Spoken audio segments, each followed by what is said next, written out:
started taking pictures with my mum's camera when I was about 13, 14. So not too sure why one picked it up, but I know she created quite lovely pictures that were all in a little album. And, you know, she wasn't a photographer, but they were quite, it was an Agfa camera. It was quite an old, you know, clunky camera to use. But in the way she got beautiful pictures, but so that could be something to do with it. But so in a way, with that camera, one started taking pictures, and then I got an SLR for Christmas, and so it was a childhood hobby, really, you know, as a start. And I guess, and then grew, you know, by about 16, 17, I started to think, you know, maybe that this was a way out of Scarborough, and also a career, you know, path, let's say. Or a career. It became a life, obviously, but at that point, I think. But yeah, so it just naturally grew, really. You know, it evolved very naturally. And what kind of camera was that first camera you picked up? Well, I've still got it. I could have had it here to show you. It's around. Well, it was like, because my mum was like Swiss German, it was an Agfa camera, and it was like a bellows, and it was quite flat and had this quite big film, you know. But it was you know, bellows came out, and then aperture and shutter speeds. It was quite, you know, quite a little gizmo, and I have still got it. So it was, yeah, and that kind of started it off, really. As, you know, definitely as a hobby, but became much more serious, or I just got into it, really, I think, and that it took me over, really.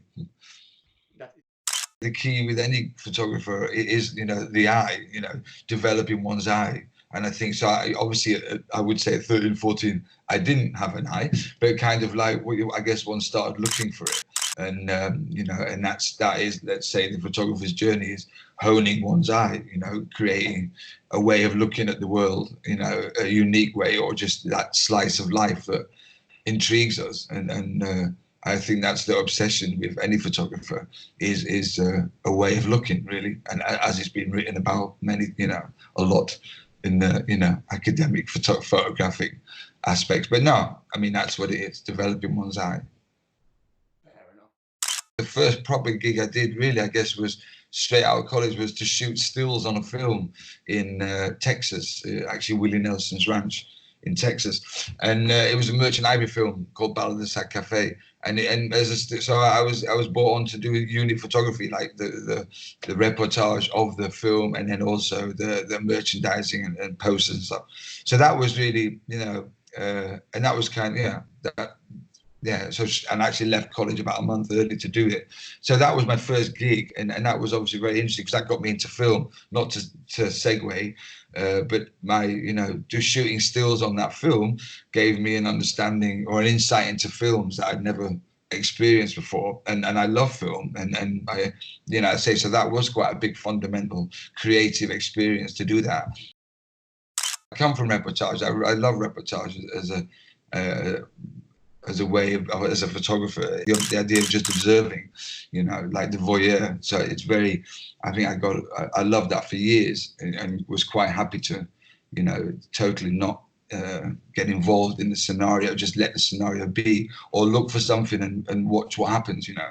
So it's kind of like, I mean, things have changed now, and you get, obviously, as you evolve, then it is much more confrontational, and you're manipulating, if that's the right word, you're constructing things.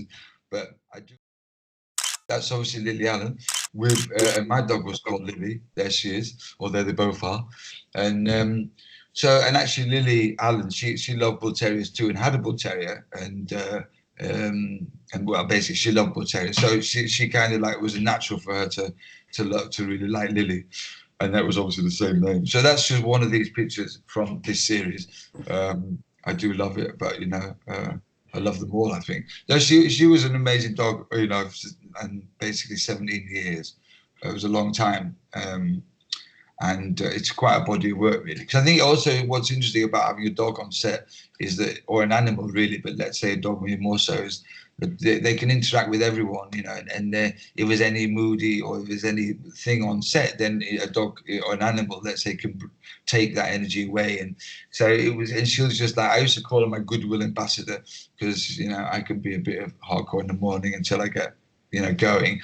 So she'd go in there and say hello to everyone and kind of make friends with everyone. So it was a really great spirit and energy to have on a shoot, really. It somehow make it easier for everyone to connect, I imagine. Yeah, it just makes it all like, you know, if there was to be any tension, which, you know, not there was, but then, you know, it was a way that someone could, you know, connect or do something outside of just people, you know. So it was she was a wonderful character to have around.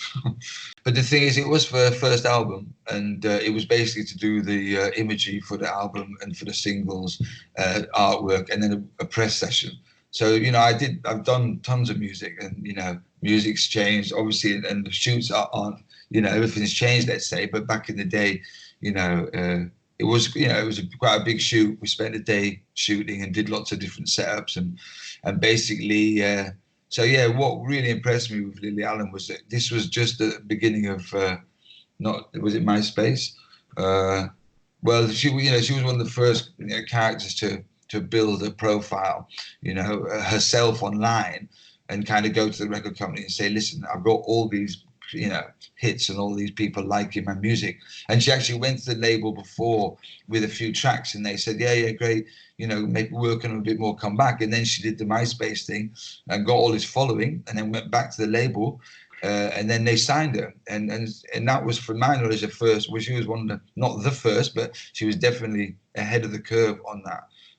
Like the Arctic Monkeys, they did it as well later. But it's kind of like, you know, that was quite exemplary, or I thought that was quite unique. What is it that you want to evoke or portray? Are you trying to manipulate the immediate context? Are you trying to just literally focus on what the task that you got given, or what is the signature style that you bring? What is it that you want to ultimately create when you're shooting? Well, I think it is to, you know, it's a portrait, and I could look at all my work as portraits, or I could look at them as reportage, and I think I kind of do look at them a bit like that, even some of the fashion stuff, and even some of the lenticulars, or the more potentially. But I think it's just to kind of like, you know, with to have this chemistry with the subject, and kind of for that subject to kind of to, you know, to communicate through me, and through the camera and through the print, you know, something, a truth or something, you know, or not, a truth is sounds a bit heavy, but just to kind of connect really. And then, you know, it has to say something about them, you know. It's obviously I'm the artist shooting, or, you know, making the portrait, but in my sense, it's in my head, it has to be successful, it has to connect with them, and if it connects with them, then it will connect with other people. So I think it's just like this open channel of communication that comes through a portrait, and you know, some could be very straight up and eyes out, you know, but I want to you know, make people stop, you know, when they see a picture, and in a way, obviously, the eyes is the potentially the strongest way to do it, you know, or the most immediate, or you know, for the biggest effect. So I guess you know, it's important what's going on in the eyes. You know, they has to say something. Absolutely, absolutely. The eyes and what you see, the perception of it all, it's a language in within itself. So it's quite interesting to hear that you are not only bridging the subject matter to the wider audience, but you're also letting pass, transmitting all that emotion that you're going through in that particular shoot. Yeah, effectively. But it is that, you know, I think say one does prepare. You know, we, of course, well, you know, there's a lot of times you're doing mood boards, and there's a lot of, there's, you know, creative. Some can be very out of the blue, and it's just, and that's cool too. And you can get an amazing portrait in minutes. You know what I mean? Or you can spend all day, and, you know, it doesn't matter really, because all that preparation and all, you know, only again, it all evaporates when you're on set, so to speak. And in a way, that's, I guess I always think of it's like musicians jamming, you know, when you get 4 or 5 musicians in a room, you know, and they all start, you know, just vibing off each other. It's that kind of thing, you know, and then great music's produced, and in a way, great art or great pictures are created also in that, you know, in that space, in that moment. In that moment. And moving to the next picture, can you let us know more about who we're seeing? Where are we? If you have any idea what was going through his mind, what was the last conversation you had with him? Was this a promo? Was he more of a friend? Just transport us to this pic, please. Well, I mean, you know, it's obviously Lee McQueen, you know, and he's amazing. I love this portrait, and I know he did too. I shot him a few times. I mean, the funny thing was, going back to Lily for a minute, is that we met through Lily, because invariably he got one of the pops. There was 11 pops, and my friend on Bonnie, which was Lily's mom, and basically she had 11 pops, and I took Lily, and basically Lee got one, and Katie England got one, and it went to all these different people. So I kind of met Lee through the dogs, really. I met other people too, you know, in that bloodline, let's say. But so I was lucky enough to, and I went to all his shows in London, which was amazing. And he was, like, let's say, such a pure, amazing genius. No doubts about that. So I do feel lucky to have spent time with him, and we knew each other. We were friendly, and kind of like, we did hang out. And we, as I say, in this picture we did shoot. It was actually for ES magazine, and we shot it in his studio. And basically, it was classic him. He was always, the guy never stopped working. I mean, and it was all, I don't know, he was just such a beautiful person, really. That's incredible. So in a way, you were more than creating a shoot, you were documenting him, let's say, if he was then ongoing with his day-to-day tasks, and he allowed you to his intimate space. What is it that you were trying to capture when he was doing that? Well, I think, again, it is in his office in the main studio. This was his private office with obviously all, the looks are his vibes on the back. It's a kind of classic backdrop for a portrait, I'd say. But in a way, it was, as I say, potentially, it's the strongest picture I've got. I think I've got all these lovely other ones, but I would say this is one of the strongest, especially this, there's other ones where he's looking out at the camera, which are cool, but I love the tension and the way, the way your eyes go round and round, in this picture. And, his demeanor, his vibe. I mean, he was a very serious person, and he could laugh and was jolly, but I mean, he was just so serious, really. There wasn't a lot of, he was serious in the best possible sense. Now, the tonality of this picture in comparison to the previous one is perhaps more dark, which kind of enhances what you are looking at in that particular moment. In terms of composition, you have obviously the space giving context, and the subject matter to an extent doing his own thing, but also, if you want, posing. But what I really want to ask is for those starting in photography, and those going through the steps that you already have been through, how do you achieve this kind of image in technical ways of speaking? Well, I think, I love lighting. Obviously, lighting is, potentially the biggest thing. I guess I always think without light, it just everything be black and dark. So, light is the thing that gives life to everything, to us human beings, and obviously it makes an image come to life, is the light within it, and so I do love lighting, and I love side lighting. I love kind of, this is a bit chiaroscuro, I love, shadow and form and shape and distance and perspective, and, composition is maybe second to light, so in the whole scheme of an image. So, the combination of, composition and lighting, and then the chemistry with the sitter. So I guess these three elements make the picture. So I love, straight flat backgrounds or colors, and it's not, I love the graphicness of that too. But in a way, I guess I do prefer, maybe environmental images, or because they do, the sense of place gives such a big sense and dynamic to the piece, and obviously says volumes anyway, there's volumes more.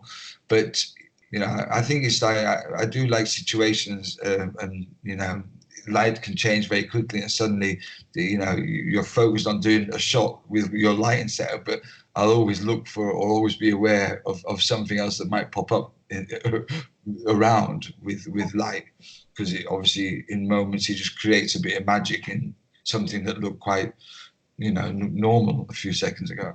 So obviously, once you identify all the elements to create the composition that you are after, you're saying that you must also remain flexible to whatever the immediate context will bring unexpectedly, in a sense, to then bring it along to the shoot and incorporate it. 100%. I mean, I say everyone works differently, but I love the element of chance and the element of something just happening and then just going on a little tangent for a minute and then you come back to that. But I think one's always open, always in any context for something, to pop up. Brilliant.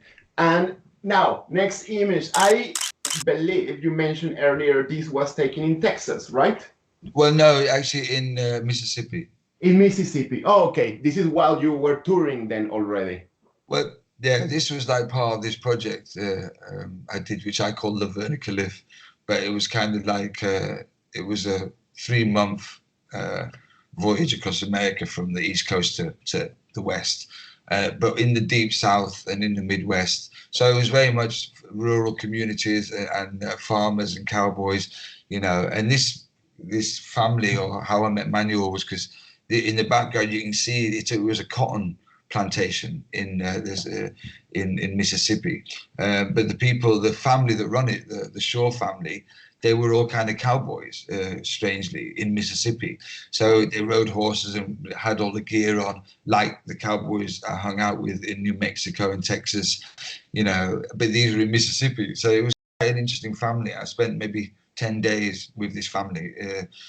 And Manuel had a shack on their property, and he was like a tenant farmer from back in the day, or his parents might have been. I mean, he was a real enigma because he was like 7 foot tall. He was a giant of a man, and he's worked as a manual labourer on this farm all his life, and he never travelled outside of 5 miles or 6 miles outside of that area. But he had all these stories of that he'd heard and he'd seen on where he didn't have a TV, but he just had all these stories, and we spent days chatting about stuff. He was such a character, and that was actually the car I bought. I bought that car in Charleston, South Carolina, and drove it to LA, and then sold it in LA to fly home. So that and that was. He actually dressed up for this shoot because we went. He said, "Oh, let's go to a juke joint," which was the bars down in the south. And so he was always in plaids and wellies, and but then he dressed up in this outfit and he came walking out of the shack looking like that, and I was like, wow. So and we just, before we got in the car to go into town, we just did that picture. There's actually another picture which I could show you, which is what I shot in the car driving. Anyway, he was an amazing character. I could talk days about him, but it was just one of those one of those people. And as I say, for me, it's the people that make my pictures great. I mean, in a way, it's like, I think, the subject matter is everything. I mean, and the subject matter could be a landscape, or it could be a cityscape or something, but it's all about the subject matter. But let's say with people, one can only do, you could be the most amazing photographer, but if the subject matter wasn't that interesting, then I don't know what we could do, So it's all about the subject. This is just a much more recent shot. We did this a couple of months ago with Jasmine, and she's another real amazing character. So again, it was just like maybe to have something current in there too, but still exemplifies this Great Britain. We're playing with the title still, but it's this idea that all these people. One reason I feel that why Great Britain is so great is because of the multitude and diversity and eclecticness of individuals, creative individuals, and they and all through history, England has somehow procured or made or helped foster this strength of character and strength of individuality that makes them, be they designers or filmmakers or musicians, whatever they are, really it's just something about it, that I find quite fascinating. And obviously being one too, and my parents aren't English, but I was born here, and in a way what it is to be British or English, and I know all these things are very concurrent right now. Let's say who we are, that's always a thought, what we are, who we are. But I think this thing I've collected this series of images of, for me, these people exemplify this idea of something truly British, that's kind of a unique thing in the world. For real creative characters, individuals, and that's what I love.